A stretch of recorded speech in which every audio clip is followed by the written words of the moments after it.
Hi, this is the Cine Story channel. Today we're going to be answering the most common questions we get when planning a wedding. I'm Diana and this is Jillian.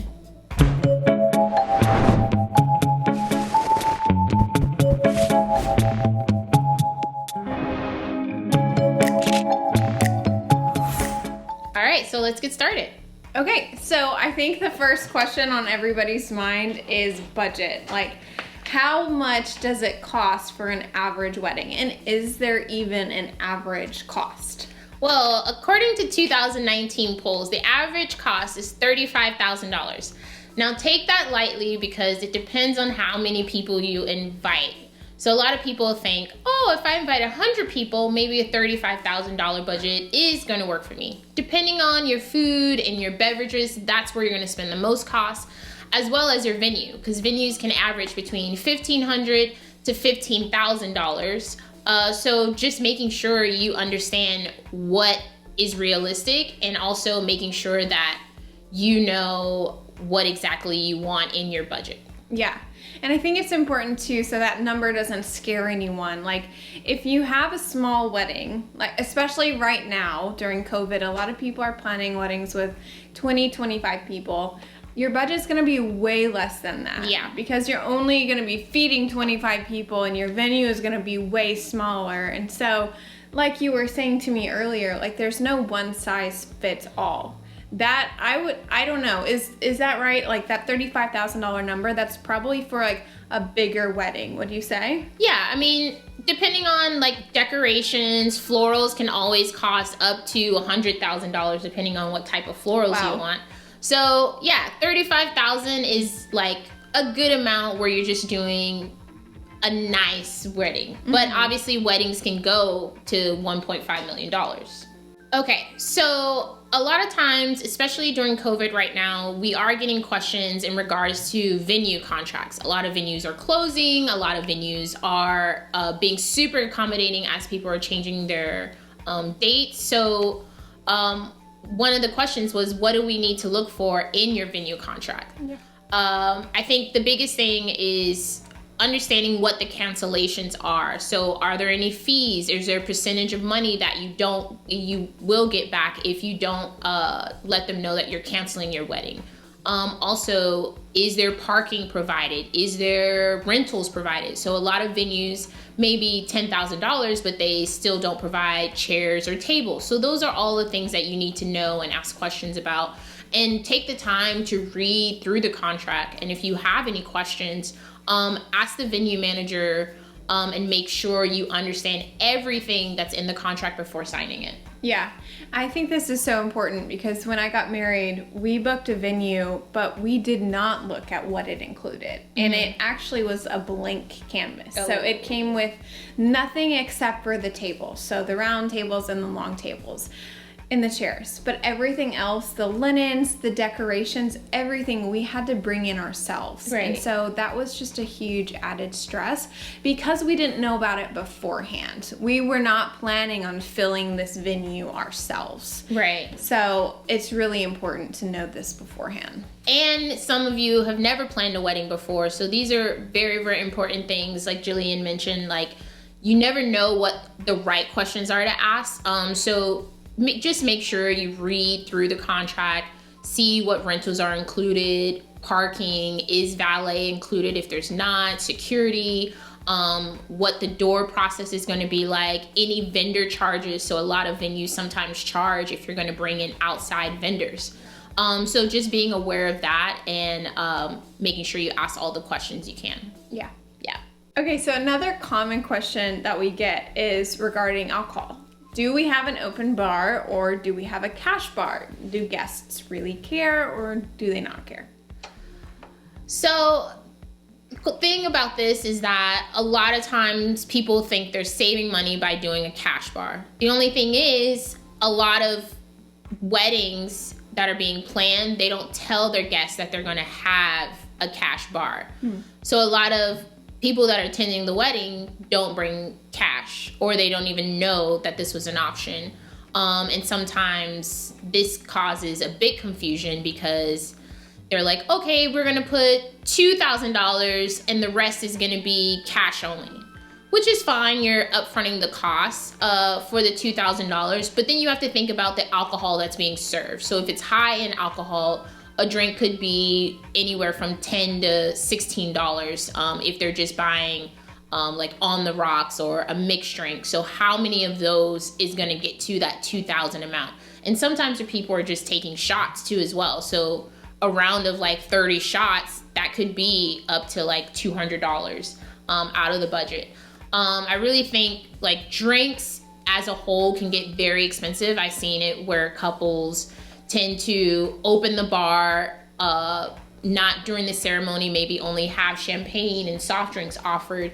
And then during cocktail hour, maybe only offer beer and wine. And then as the reception is going on, then they start going to the hard liquor. So you can kind of vary between the two of what is a better option just to save you money. But buying tons of alcohol, I think it's important to find a bartender or a mixologist company that can really tailor how you're buying the drinks. Sometimes they can even go out and purchase it for you so you have the right amount of alcohol. And then it's kind of like not okay to have guests pay for drinks. Yeah. Yeah. Yeah. I think it's a little, it's tough to ask your guests to travel to your wedding because they might be traveling from far away. Yeah. They might be flying in and then paying for a hotel stay, you know, obviously bringing you a wedding present, and then ask them to pay for drinks while they're there as well. I think it's just a good rule of thumb to not have a cash bar, unless there's probably some couples out there who don't really value alcohol, don't like it, don't care about it, and so having a champagne toast is probably going to be just okay for you, and you don't even need a bar in general. Right. I mean, I've been to weddings that are dry and they've just had champagne toast, and so kind of depends on who you are as a couple and what you really value, and if you want your guests to enjoy that or if you don't really value it as much. Yeah, and to that point, like some couples even have maybe 2 or 3 cocktails that are important to them that they only just serve those. Like it'd be Mai Tai and then like an old fashioned and then there's a drink that they enjoy together. So you can either do that or just serve beer and wine, which is another option. So keep your options open and figure out what's important for you too. Yeah. Okay, so wedding favors. A lot of couples been asking what type of wedding favors should they get? Should they even get a gift for their guests? Like, what have you seen? I think I've seen pretty much everything at this point. Okay. So for our wedding, we sent everyone home with a loaf of banana bread. And this was a really low cost option because my mom made all the banana bread. And I think it was practical because this was something that guests can eat. Okay. So it's definitely something they used. But the last wedding I was at, the wedding favor they sent us home with was coasters. And so these are really cute. They matched their whole style of their wedding and they had their initials on them. But to be honest, we didn't keep them because we just had 2 coasters with somebody else's name on them. And so this wasn't really a practical gift. And so I would say for them, they could have eliminated this and just saved the money and put it towards something else. Yeah, especially if you're having a lot of guests. Like if you're having 100 guests, what's going to be the most cost effective? What's going to be something that you would actually take home? Like I've seen couples get mini succulents or like smaller items that people can use, like water bottles. Choose something that people are actually going to use. And just keep in mind of the cost. It doesn't have to be something big and lavish. It can be something very small. A lot of couples now are just giving masks and cute little sanitizers. So keep that in mind. And it's okay if you don't give a gift. Yeah, I've been at weddings where people don't go home with gifts. And honestly, I didn't even think about it because I wasn't expecting it, and you never know. I think one last thing I want to point out, because you mentioned banana bread, is if you have tons of desserts, a lot of times you can also use those desserts and take them to go. So that can also be a gift. Instead of having all the desserts out, you can put them in cute little boxes and then they can take them home or they can package them themselves. So yeah, keep that in mind. Okay, so it's the day of the wedding, the morning of, you're all set to get ready. So what is the process for the wedding party? Should they all arrive separately at different times, or what's the best thing? Okay, so let's just talk about hair and makeup. Hair and makeup could take an hour to 2 hours, depending on how crazy you're getting with your hair, how long you need to bake your makeup on. Everything could go wrong with hair and makeup, so making sure you have that wiggle time. So I personally prefer everyone coming together, just so then everyone can celebrate together. You can make a moment, have breakfast, have mimosas, you guys are listening to music, and just vibing. You know, like the whole point of the wedding day is you're celebrating with your friends who've known you for the longest time. So have people come together. I've seen a lot of grooms, depending on if they have male and female in their groom party, go get their hair done, go get massages, go get their facials, get shaved, and have like a moment of it. So I've seen it both ways. I prefer having everyone come together, just so then if someone is not ready to get set up, then someone else can jump in their place and no one's delayed. Yeah. Okay, so the next thing we're going to talk about is how people should walk in together. This question comes up just because with COVID, a lot of people feel kind of uneasy about knowing who they're walking with the wedding party. So what does that look like exactly? I think I've seen people walk in together. People walk in one at a time. Some people even meet in the middle and then go to their designated areas. So I think the best thing is making sure the wedding party meet each other before the wedding. Even the day before the wedding is even great. Maybe having a conversation, everyone together, figure out how they know each other. Just make them feel comfortable, especially during this time. Making sure people get COVID tests, making sure people feel comfortable and asking those questions prior to the wedding is very, very important. But yeah, I think, what have you seen? I mean, I think a good rule of thumb is like if your bridal parties know each other, like if they've been friends because you guys have been friends for a long time, then they're probably gonna have fun walking down the aisle together. Yeah.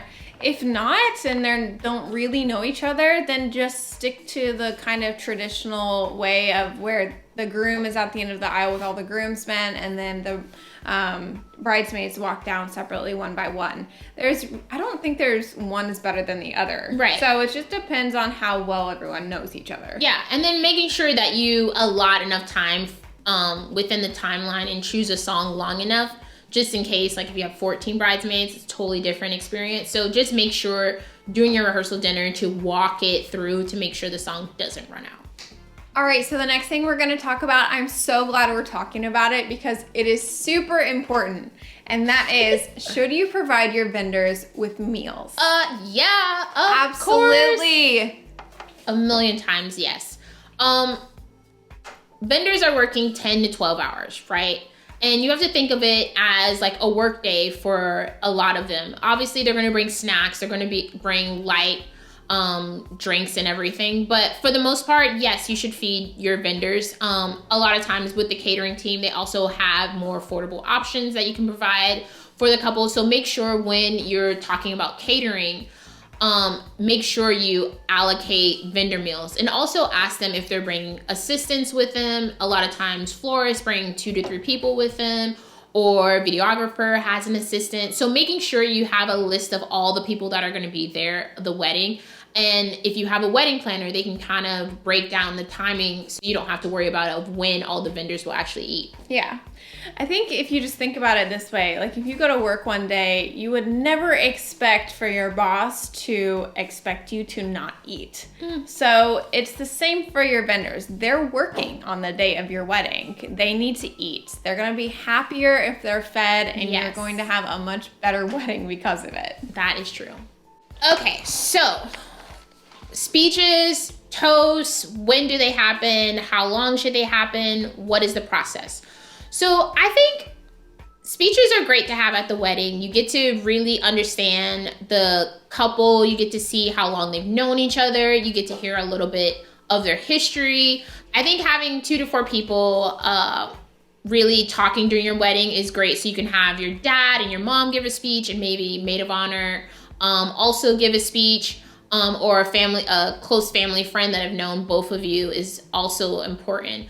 Another way that I've seen it, which is really cool, is having speeches at the rehearsal dinner. So you're with all of your family, you're with all of your friends, and people can just get up and give speeches. Like you have a whole moment. Some people record this moment, and people are just like, I remember when I met him and he was 5 and he couldn't tie his shoe. Or you hear all these different things. And it's kind of, I've seen it happen. It's kind of special, and it's really exciting to see prior to the wedding, because you get to hear all these amazing stories. And it's really setting the tone for the next day of your wedding, to go to sleep with like positive things on your mind of how you guys brought everything together. Yeah, that is really cool. I've never seen that, but that's a great idea. Yeah. All right, so what are your suggestions for finding the best venue for your budget? Okay, number 1, budget. Okay, figure out what you want. Okay, how much money do you want to spend for your venue? Venues can range between $1,500 to $20,000. That's a huge range. And sometimes the $15,000 venue does not include tables or chairs or linens or anything like that. It's just beautiful, which is amazing, but just know what you are willing to spend money on. Second thing, location. Super, super important. Some people are like, I'm from Arkansas and my husband's from Oregon. We want to have a wedding in Austin or California or New York.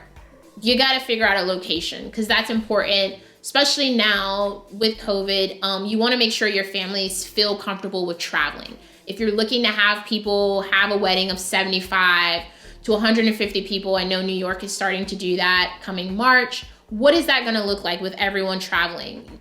Older loved ones, do you feel comfortable? So keep everyone's safety in mind when you're choosing a location. And also figuring out the type of decor that you want. That's all gonna play into the venue, as well as the ambiance. So if you want a rustic look, a beach look, a classic modern look, what is that venue gonna look like, and what are you looking to spend? And asking those questions, because a lot of times venues assume that people know everything or they've done the research.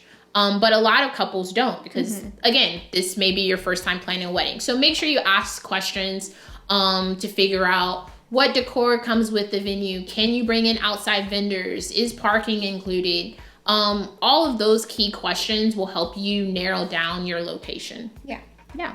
All right, so I think a question that a lot of people consider when planning their wedding is, do I need a wedding planner, and what do wedding planners really do? So before you answer this, I want to preface by saying that this was the biggest regret that my husband and I had for our wedding 6 years ago, was not having a wedding planner, because we tried to DIY everything ourselves and it was so stressful. Huge mistake.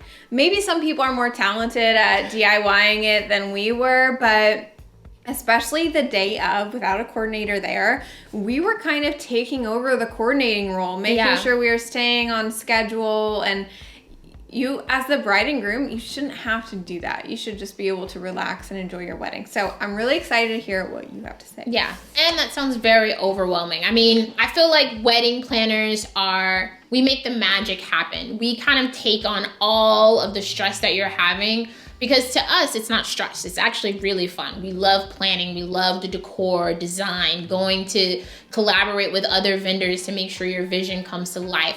We love those moments. So we enjoy it. And for someone that's maybe getting married the first time or even the second time, everyone's had different experiences. And so the whole point of getting a wedding planner is making sure the vendors are being managed. You have people that are going to be at your wedding that's going to show up on time, people that you trust.